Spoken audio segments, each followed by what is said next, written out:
اس تاریخ کو جب میچ کرتے ہیں 571 سن عیسوی میں اپریل کے مہینے میں 20 تاریخ کو کون سا دن تھا، تو ٹیلی کرنے کے بعد جو چیز ملتی ہے وہ پیر کا دن تو آتا ہے۔ تو بعض روایات میں 8 ربیع الاول میچ ہو رہی ہے، بعض روایات میں 12 ربیع الاول۔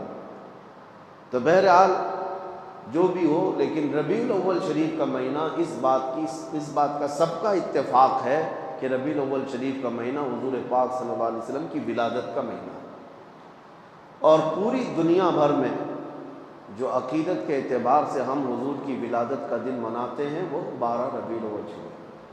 اسی طرح آپ سمجھ لیں شب قدر، ابھی آپ سے پوچھیں تو کب ہے، سارے مسلمان ساری مسجدوں میں شب قدر کب مناتے ہیں؟ 27 رمضان۔ لیکن کیا یہ ایگزیکٹ ہے؟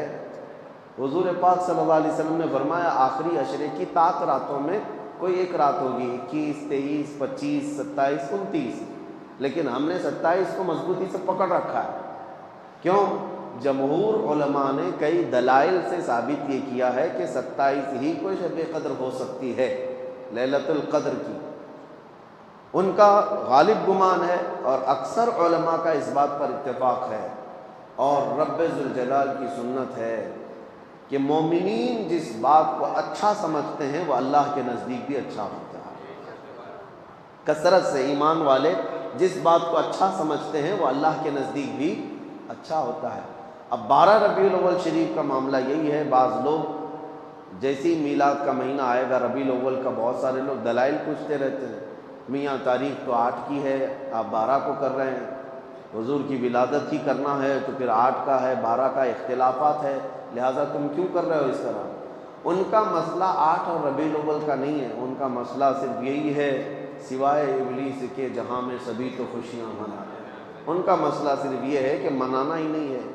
آپ ان دلیل پوچھنے والوں سے صرف اتنا کہیں کہ ٹھیک ہے میاں ہم 12 کو کر رہے ہیں، آپ 8 کو کر لیں، دونوں قول پر جمع ہو جائے۔ نہیں، انہیں نہ 8 پہ کرنا ہے نہ 12 پہ کرنا ہے، محض اختلاف اور انتشار لوگوں کے ذہن میں سپریڈ کرنا ہے۔ بہرحال آپ کو ایک تاریخی روایت میں نے آپ سامنے رکھی، نبی پاک صلی اللہ علیہ وسلم کی ولادت پاک ربیع الاول شریف کے مہینے میں ہوئی، اور جمہور علماء یعنی اکثر امت کا اس بات پر اتفاق ہے کہ وہ 12 ربیع الاول شریف اور پیر کا دن تھا۔ اب آگے آئیں ولادت کے مختصر حالات۔ حضور پاک صلی اللہ تعالیٰ علیہ وسلم کی والدہ ماجدہ سیدہ بی بی آمنہ رضی اللہ تعالیٰ عنہا نے خود جو روایتیں بیان کی، ظاہر سی بات ہے ماں نے جو کہا ہو اپنے بچے کی ولادت کے لیے وہ سب سے معتبر قول ہے، سب سے مستند قول ہے۔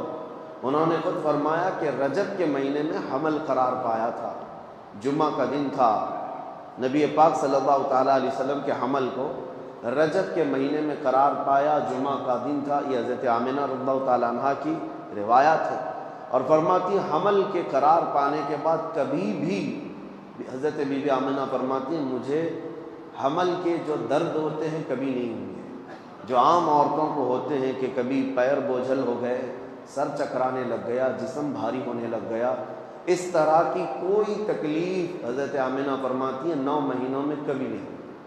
اور پلس اس پر مزید یہ کہ ہر مہینے حضرت بی بی آمنہ کہتی ہیں خواب میں کوئی نہ کوئی نبی آتے اور مجھے بشارت دے کر جاتے۔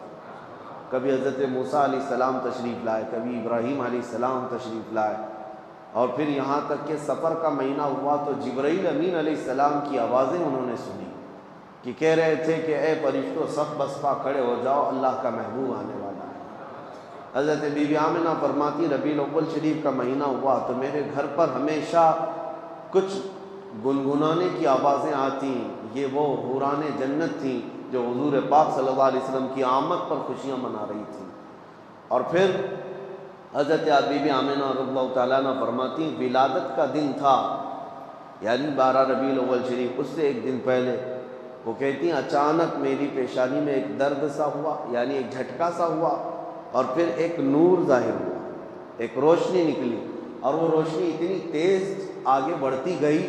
حضرت آمنہ فرماتی میں مکہ میں بیٹھ کر کے ملک شام کے محلات دیکھ رہی تھی، عراق میں شہر بصرہ کو میں دیکھ رہی تھی، مکہ سے ملک شام اور بصرہ کوئی 100-200 کلومیٹر بھی نہیں، ہزاروں کلومیٹر دور ہے۔ اور حضرت آمنہ فرماتی ہے میں وہاں تک کے حالات کو اپنی آنکھوں سے مکہ میں بیٹھ کر دیکھ رہی تھی۔ تو حضور پاک صلی اللہ علیہ وسلم کی ولادت یہ عام ولادت نہیں تھی۔ اور پھر فرماتی ہیں کہ جب رات کا وقت گزرا اور صبح صادق سے پہلے میرے گھر میں 3 عورتیں آئیں اچانک۔ میں گھبرائی کہ مکہ کا محلہ اس وقت سنسان تھا، میرے گھر میں 3 عورتیں آئیں۔ میں نے ان سے پوچھا کہ آپ کون ہو؟ تو ان میں سے ایک خاتون نے کہا میں بی بی آسیہ ہوں، اور ایک نے کہا میں بی بی مریم ہوں، اور ایک نے کہا میں حوا ہوں۔ یہ 3 مقدس مائیں پوری کائنات کی جو سب سے زیادہ پاکیزہ خواتین میں شمار کی جاتی ہیں، اور وہ بشارت دیتی ہوئی آئیں کہ ہم تمہارے بیٹے کی دایا بن کر کے آئیں۔ پھر نبی پاک صلی اللہ تعالیٰ علیہ وسلم کی ولادت پاک ہوئی۔ حضرت بی بی آمنہ فرماتی ہیں اچانک کمرے میں ایک تیز روشنی بجلی جیسی چمکی، اور پھر حضور پاک صلی اللہ تعالیٰ علیہ وسلم ظاہر ہوئے، اور اس حالت میں ظاہر ہوئے کہ غسل دیے ہوئے تھے۔ کوئی دنیا میں بچہ اس طرح نہیں آتا، لیکن حضور پاک صلی اللہ علیہ وسلم غسل دیے ہوئے تھے، اور کسی نے حضور پاک کے جسم کو نہیں دیکھا۔ حضرت بی بی آمنہ فرماتی ہیں وہ سجدے کے عالم میں تھے، اور تیز خوشبو پورے کمرے میں مہک رہی تھی۔ اور اس کے بعد حضرت بی بی آمنہ فرماتی ہیں میں نے اپنے بیٹے کے چہرے پر نظر ڈالی تو دیکھا سرما بھی لگایا ہوا اور عطر میں بھی معطر ہے۔ اور اچانک پھر 3 لوگ میرے گھر کے اندر داخل ہوئے۔ آتے ہی میں ان کو نہیں پہچانتی تھی، وہ 3 اللہ کے فرشتے تھے۔ انہوں نے حضور پاک صلی اللہ علیہ وسلم کو اٹھایا، اور ایک بہت بڑی تشت، ایک بہت بڑی تھال وہ اپنے ساتھ لائے تھے۔ اس تشت پر، اس تھال پر حضور پاک صلی اللہ علیہ وسلم کو رکھا۔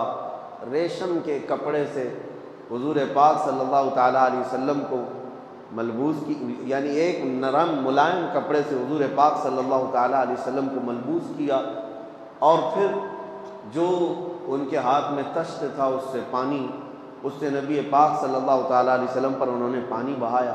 پھر اچانک وہ غائب ہو گئے۔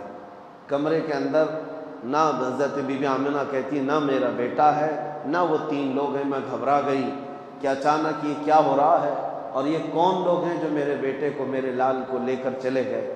تھوڑی دیر کے بعد پھر سے وہ ظاہر ہوئے، اور انہوں نے کہا مبارک ہو سیدہ آمنہ، تمہاری گود میں اللہ کا محبوب آرام کر رہا ہے، اللہ کا محبوب تمہیں دیا گیا ہے۔ اور ہم اس محبوب رب کائنات کو لے کر کہاں گئے تھے؟ فرماتے ہیں اللہ کا حکم تھا کہ سارے عالموں کو حضور پاک صلی اللہ تعالیٰ علیہ وسلم کو لے جا کر دکھا دیا جائے، اور سب جگہ اعلان کر دیا جائے کہ اب رب کا محبوب آیا ہے، جہاں جہاں رب کی خدائی ہوگی وہاں میرے محمد کی مصطفائی ہوگی۔ اعلان کرایا گیا اور ملائے اعلیٰ میں لے جایا گیا۔ جتنی کائنات کے حصے تھے نبی پاک صلی اللہ علیہ وسلم کو آنے واحد میں ملائکہ نے سیر کرائی، اور واپس لا کر حضرت بی بی آمنہ کی گود میں رکھ دیا۔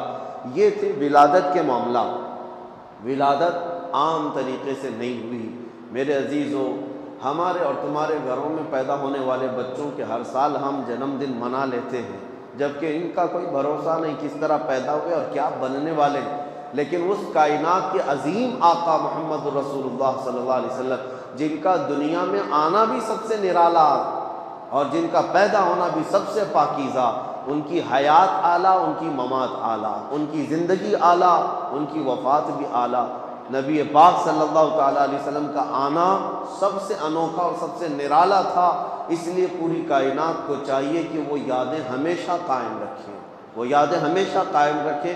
یہ حضور صلی اللہ علیہ وسلم کی سیرت کا باب ہے، بچوں کو بھی یہ ٹرانسفر کرنا ضروری ہے، یہ نقل کرنا ضروری ہے کہ حضور پاک صلی اللہ علیہ وسلم کس طرح پیدا ہوئے تھے۔ ادھر ادھر کی کہانیاں سنانے سے بہتر ہے کہ میرے مصطفیٰ کی سیرت بچوں میں منتقل کی جائے۔ اللہ کریم نبی پاک صلی اللہ تعالیٰ علیہ وسلم کی سیرت پاک کے سچے گوشوں پر ہمیں عمل کی توفیق نصیب فرمائے، اور ہمارے سینوں کو رب تعالیٰ حضور کی سیرت سے جگمگائے اور روشن و تابناک فرمائے۔ وآخر دعوانا الحمد للہ رب العالمین۔ السلام علیکم۔